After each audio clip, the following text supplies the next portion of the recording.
Talent er en ting. Talent er kompetencer. Det er et finere ord for det. Der er også noget andet, der hedder kvalifikationer eller uddannelser. Og man skal passe på, at man ikke falder i den grøft, at man tror, at alt drejer sig om uddannelser, når man ser et stillingsopslag.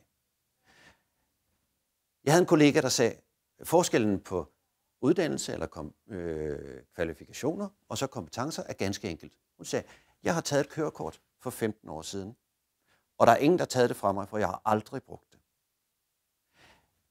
Men jeg tør ikke at sætte mig ind i en bil og køre nu.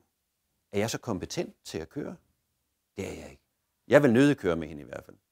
Så der er forskellen mellem at have kvalifikationen og have kompetencen. Og så tror jeg, at der er mange, der har en gammel uddannelse, som de siger, men den kan jeg jo ikke bruge til noget. Jamen, så lad være med at tænke på den. Der er visse steder, hvor du skal have noget uddannelse, men ellers er det typisk, det er dine kompetencer, man ser efter. Det vil sige dine erfaringer, der hvor du har prøvet det, det du har været god til.